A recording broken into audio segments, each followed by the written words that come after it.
Yes, you read that right. The woman simply decided that my land was hers, put a piece of my farm up for sale, and even had the audacity to act like she was doing the community a favor. When I found out, there was already a buyer who thought he'd made the deal of the century.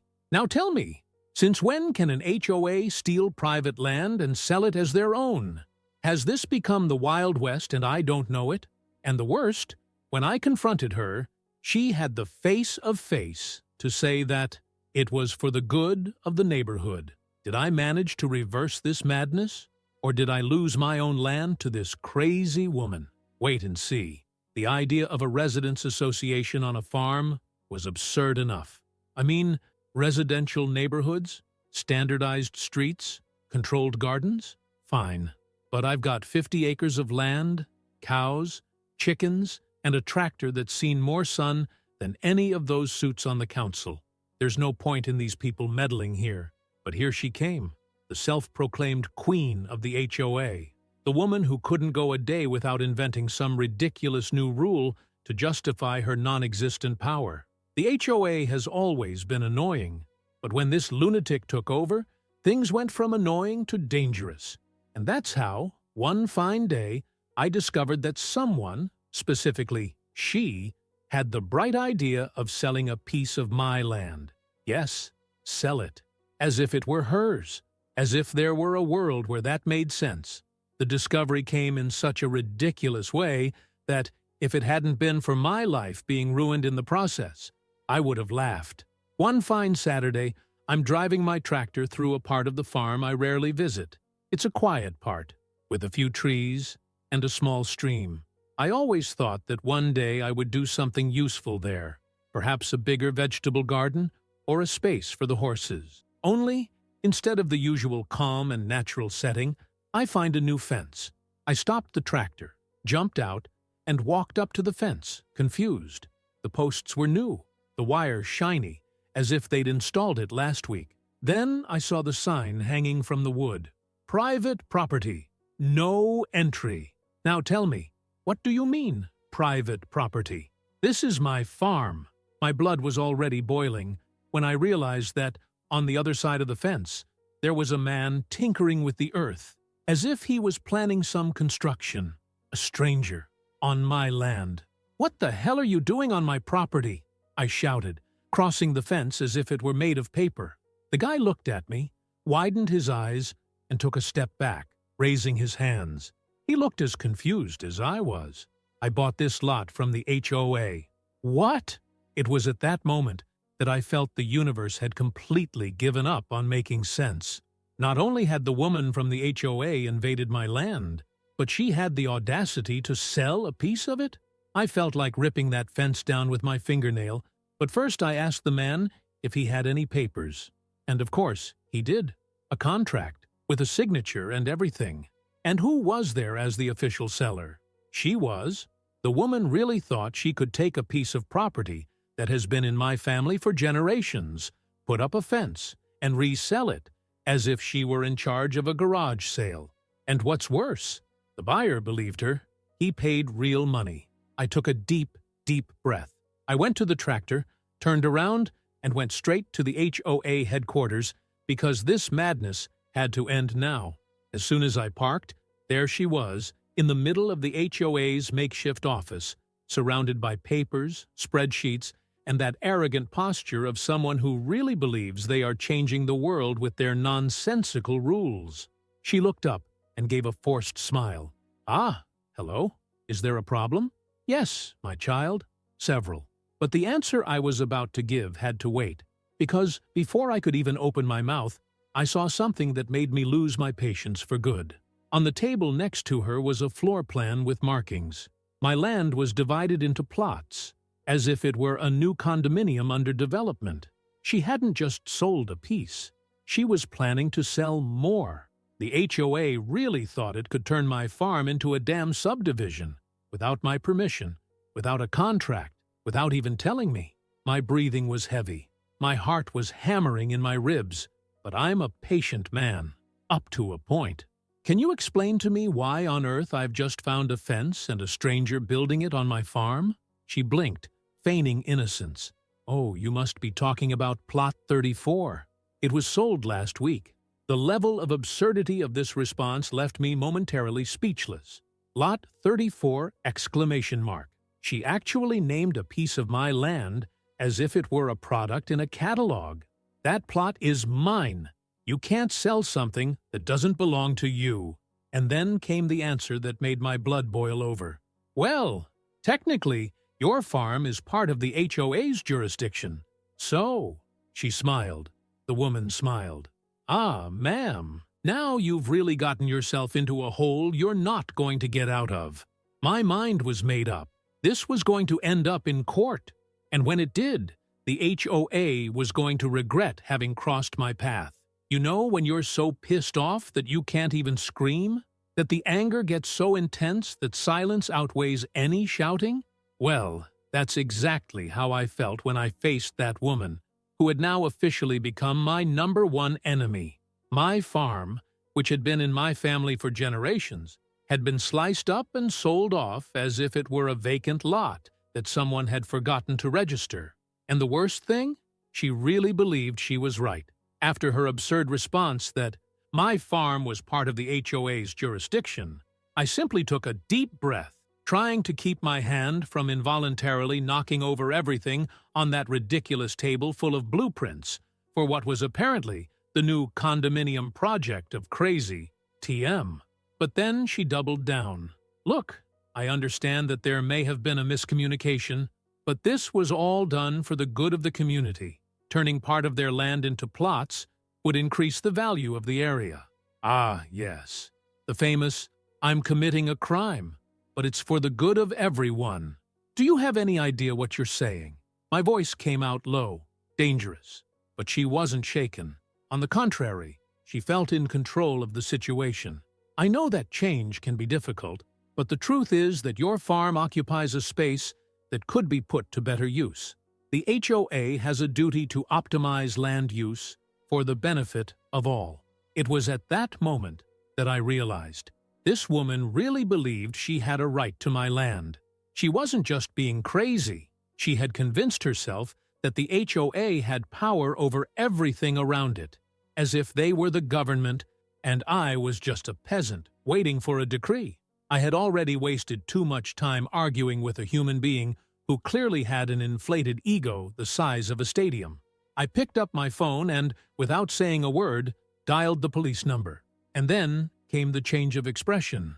Because it was one thing to try to argue, but it was quite another to see that the situation was now moving out of the HOA's little theater of power and into criminal territory. "Are you calling the police?" She widened her eyes. "Yes, I am. Because what you've done is called real estate fraud, property invasion, and possibly theft." Her smile finally died. The officers soon arrived. When they saw that it was a land dispute, they arrived with that "here comes trouble" look on their faces. One of them grabbed a notepad and started writing down my statement, while the other went to the HOA table, where the fraudulent documents that this woman was using to sell my property were. And that's when the house fell down for her. Because the police, unlike the neighbors, don't care about HOA rules. The policeman looked at the documents and asked, "Do you have any official documents from the municipality proving that this land belongs to the HOA?" And that's when her voice shook for the first time. "Well, we have internal regulations. Internal regulations are not laws, ma'am. You here are the rightful owner of the property. That means that any sale made without his authorization is illegal." That was it. That was the moment I'd been waiting for. She tried to argue. She tried to use vague terms. She tried to talk about the authority of the HOA. But the cops cut off every attempt with what really mattered: facts. And the facts were simple. The land was mine. She sold it without my consent. The buyer paid for something that didn't belong to her. That was a crime. The policeman sighed, like someone who had seen this kind of thing before. "Ma'am, we're going to need you to accompany us to the police station for clarification." Ah, but she wasn't going to leave without a fight. "This is absurd. I'm the president of the HOA. I'm being unfairly persecuted. The police officers ignored her shouts and began to take her to the car. The final blow came when one of the officers turned to me and said, "Sir, if you want to recover any lost money or sue for the inconvenience, I recommend filing a lawsuit immediately." My friend, you can be sure I was already on that path. With the woman detained for investigation, it was now time to deal with the second problem. The poor guy who thought he'd made a great investment. The man, who until then had been standing still, trying to understand what was going on, finally decided to speak up. "So, you mean I paid a small fortune for a piece of land that was never hers to sell?" "Yes, buddy." "That's right." The guy turned white. He said he'd bought legally, signed a contract, paid a lot of money, and was even planning to build a house. Now he wanted to know who was going to return his money. And that's where the HOA comes in. Because guess what? They actively participated in this fraud. The checks he wrote went directly into the association's account. In other words, it wasn't just a scam by a crazy woman. The HOA was up to its neck in it. And now the entire board was involved in a huge legal problem, because real estate fraud is no joke. So, in addition to the police investigating, we now had an angry buyer, a lawyer ready to sue, and an HOA about to fall apart. And the best part? That was just the beginning, because I still wasn't satisfied. I was going to make a point of ending this association once and for all. The woman was taken away by the police, and the silence in the HOA office was almost comical. The other members were there, sitting in their uncomfortable chairs, pretending they had nothing to do with it. But I knew they did. And now, without the dearest president to act as a shield, the truth was going to have to come out. The buyer of my land, who until then had been more confused than angry, began to realize the trouble he had gotten into with the lot. He held the fraudulent contract in his hands, his eyes scanning the paper as if he were trying to find a typo, some loophole that would tell him that it was all just a big misunderstanding. But it wasn't. He took a deep breath and looked at the HOA members. "The money I paid went into the association's account, right?" No one answered immediately. "Right?" The silence became even heavier. It was obvious. The money hadn't gone into the woman's personal account, but into the association itself, which meant that even if she had been the brilliant mind behind the fraud, the others were involved. Maybe not directly, but they were. It was then that one of the members, a gentleman who seemed to be reconsidering all his life choices, cleared his throat and tried to explain himself. "Look, what happened here wasn't exactly approved by us. It wasn't approved, but it wasn't stopped either. Did you know?" Another silence. "So the whole HOA is in on it." The faces began to lose color.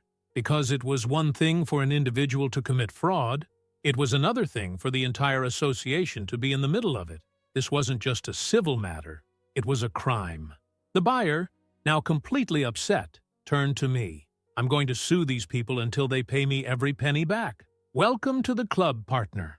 The meeting turned into chaos. Members of the HOA tried to argue that they were just volunteers and that they weren't aware of all the details. But documents don't lie. The transactions were there, the bank records would confirm it, and by now the police were starting to ask more serious questions. It was impressive to see the panic taking hold. These people were used to controlling the neighborhood, bossing others around, deciding if the grass was too high or if someone could paint the house a different color. But now they were seeing themselves on the other side of the coin, feeling the weight of their own stupid rules falling on them. While I was still processing everything that was happening, my phone rang. It was my lawyer. "I've heard about the mess. Do you want to sue just her, or do you want to bring down this entire HOA?" That was the best question I'd received in a long time. "Both. I want to make sure this woman can never sell another keychain in her life. And I also want to put an end to this disgraceful HOA." My lawyer let out a low chuckle. "Good, because I've already filed a request for an investigation into the entire association." That information made my day a little better, because it wasn't just about getting my land back.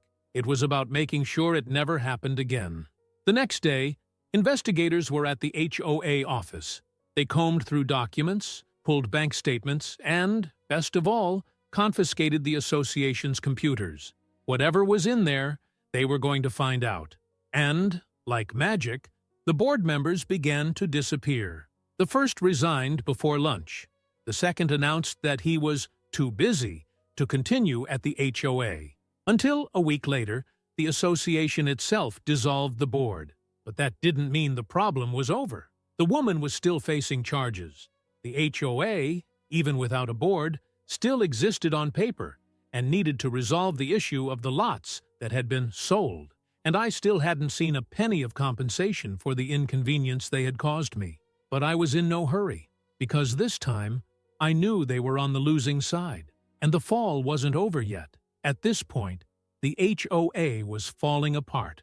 It was like watching a house of cards fall down. Only instead of cards, it was old people in polo shirts and clipboards desperately trying to save their own necks.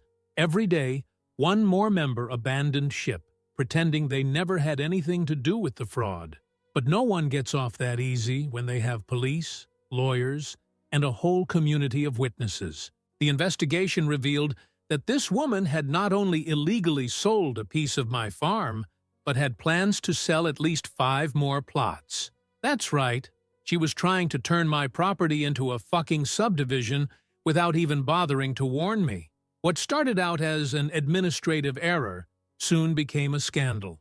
And then came the icing on the cake. The money from the sales of the plots had already been partially spent. Yes, the woman and the HOA had already started using the money they stole from my land as if it were a community fund. They paid for renovations to the association's headquarters, had new security cameras installed, and even approved a very expensive event for the residents. They really thought they would never be caught. But the party is over. With the investigation underway, the HOA's accounts were frozen. All suspicious payments were reviewed, and one by one, the members were called to testify. Some tried to pin all the blame on her, but bank records showed that several of them had approved spending money they knew wasn't theirs. Meanwhile, the woman who started the whole mess was trying to get away with it. Her lawyers tried to argue that it was an administrative misunderstanding, that she thought she had permission, that a documentation error was to blame. But nobody believed this lame excuse. I knew she would try to escape any consequences, so I made a point of suing her individually, in addition to the lawsuit against the HOA. If I was going to destroy this organization, I was also going to make sure that this woman never had a shred of power in her life again. My lawyer filed a lawsuit for trespassing, real estate fraud, and moral damages. The buyer also sued the HOA for fraudulent sale and demanded his money back. But the most interesting thing was that other residents started suing as well.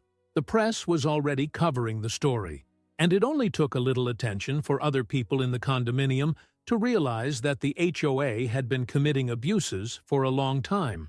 Before long, there were allegations of overbilling for construction work, illegal fines, and even misappropriation of community funds. This HOA wasn't just incompetent, it was a den of corruption. The council tried to contain the damage, but it was too late. When the judge accepted my lawsuit and that of the buyer, the last people still trying to defend the association gave up. By now, even the residents who had previously followed the rules blindly were disgusted. Then came the final blow. The HOA was officially dissolved. That's right. After all the investigations, lawsuits, and media pressure, the association itself was abolished. Not only did they lose all the power they had over the residents, but they were also forced to return the money from the illegal sales. And the woman? Well, she lost everything. She was convicted of real estate fraud, had to pay heavy compensation, and, as if that wasn't enough, was banned from holding any administrative position in communities again. But best of all was her end in the neighborhood. After everything came to light, no one wanted anything to do with her. If before she was the woman who gave orders, now she was just the person who almost sank everyone out of sheer greed. And then, one day, she just disappeared. she put her house up for sale and left, probably to a place where no one knew her story. Me? Well, I got my land back and made sure no one ever tried to steal a piece of it again. And the HOA? It became history. A story about how a group of lunatics tried to take over something that never belonged to them and ended up paying dearly for it. If you liked it, don't forget to leave a like and subscribe to the channel.